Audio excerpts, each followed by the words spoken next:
minasyaitonir rajim. Kalau kita sedang dalam kondisi sendiri, butuh teman curhat, Allah sebaik-baik tempat curhat. Butuh pertolongan, Allah sebaik-baik penolong. Butuh kebaikan, Allah memiliki segala kebaikan. Butuh jalan keluar, Allah lah yang satu-satunya yang punya jalan keluar dari semua kebuntuan hidup kita. Makin banyak masalah, makin dekat sama Allah. Enggak apa-apa kalau kita ngerasa, saya mah enggak pede dekat sama Allah. Kenapa? Saya banyak dosa. Kalau gitu dekat sama Allah sebagai pendosa. Gimana dekat sama Allah sebagai pendosa? Tadi, Rabbi zalamtu nafsi faghfirli. Ya Rabbi, saya menzalimi diri saya sendiri, maka ampunkanlah dosa saya. Deketin Allah dengan minta ampun. Nggak pede datang ke Allah. Kenapa? Soalnya takut ngecewain Allah. Kan kita udah minta, nanti Allah ngasih. Udah gitu, namanya manusia kadang-kadang kalau udah selesai dari masalah, balik lagi dia. Jauh lagi dari Allah, lalai lagi, dosa lagi, kan suka gitu. Karena kita masih kayak ragu sama kemampuan kita, saya bisa nggak ya istiqomah? Saya bisa nggak ya taubatan nasuha? Daripada nanti saya udah minta sama Allah, Allah tahu banget kalau saya itu masih labil, kan nggak enak. Udah nggak apa-apa, kita berbuat dosa, datang lagi sama Allah. Dosa lagi, datang lagi sama Allah. Kapan sih Allah pernah putus asa mengampuni dosa hambanya? Yang ada itu adalah hambanya putus asa minta ampun kepada Allah. Allah mah nggak pernah putus asa. Nggak ada kalimat satupun di Al-Quran dan hadis Allah bilang gini, saya nggak akan ngampunin dosa kamu lagi. Kenapa? Udah 3 kali saya ampunin, kamu ulangi. Nggak pernah Allah ngomong kayak gitu. Baik di Al-Quran nggak pernah, di hadis nggak ada. Baik hadis Nabi nggak ada, hadis Qudsi juga nggak ada. Nggak ada cerita Allah itu ketika kita datang pertama, ya diampunin. Datang kedua, ya udah deh. Datang ketiga, ini terakhir ya. Allah nggak pernah ngomong gitu kan? Pas yang keempat, tidak ada maaf bagimu. Nggak ada Allah ngomong kayak gitu. Selalu, wahai hambaku, Qul ya ibadiyalladzina asrafu ala anfusihim. Katakan kepada hambaku yang sudah banyak dosa dan menzalimi diri sendiri.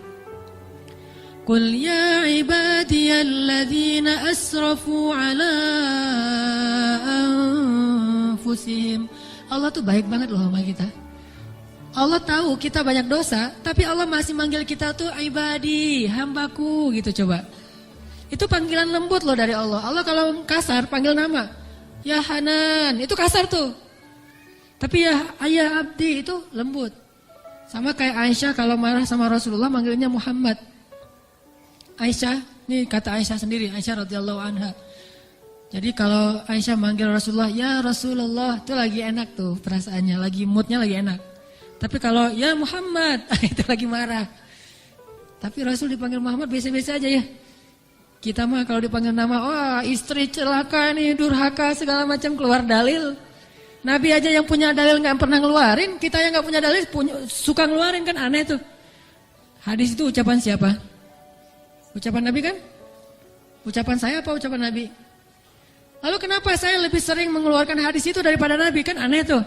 Nabi aja yang ucapan beliau sendiri, hadis beliau sendiri, nggak pernah ngeluarin hadis-hadis tentang istri harus kayak gini untuk ngedidik istrinya supaya istrinya tunduk. Enggak. Nabi mah ngeluarkan hadis itu kepada kaum muslimah dalam suasana yang nyaman. Tapi kalau lagi marah nggak mau pakai hadis, nggak mau pakai ayat. Kita kalau lagi marah, ayat hadis keluar semua tuh. Jadi taklim kita itu bahan untuk marah gitu. Kalau lagi marah terus keluarin nih ayat-ayat yang kemarin saya dengar di ta'lim. Allah tuh baik banget sama kita. Udah banyak dosa masih manggil abdi. Ibadi kalau yang banyak mah. Qul ya ibadiyalladzina asrafu ala anfusihim. Katakan kepada hamba-hambaku. Sama kayak ibu manggil ya Bunayya, wahai anakku, anakku. Udah sering ngecewain ibunya, masih dipanggil anakku, nggak dipanggil nama. Saking maha baiknya Allah kepada hamba.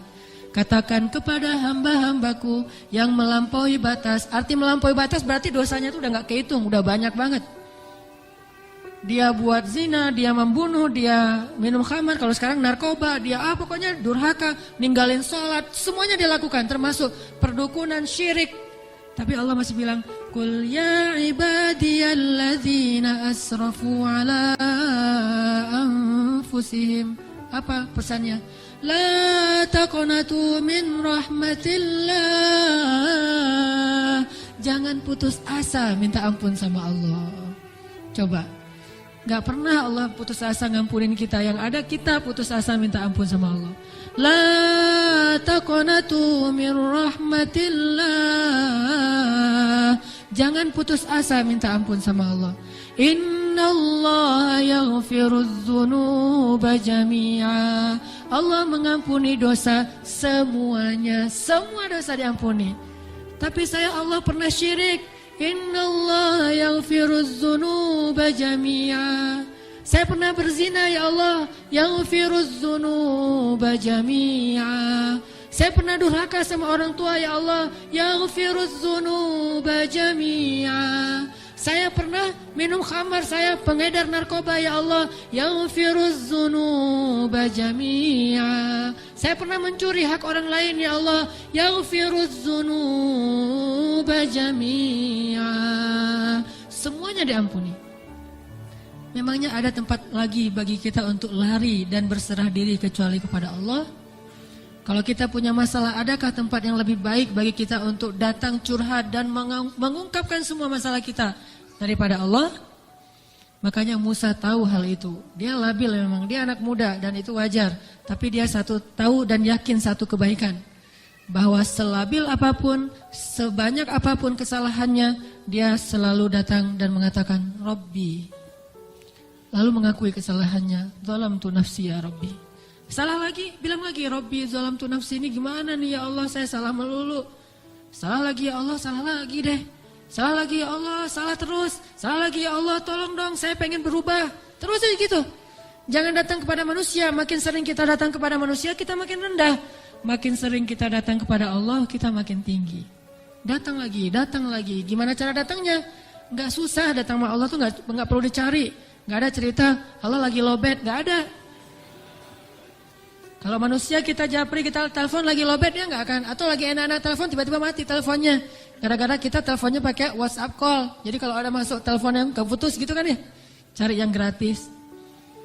Kalau ke Allah mah gratis dan nggak akan keputus. Call Allah mah gratis, tinggal gini doang nih. Jadi teleponnya di telapak tangan kita ini adalah gadgetnya. Gini nih. Tekan nomornya gimana?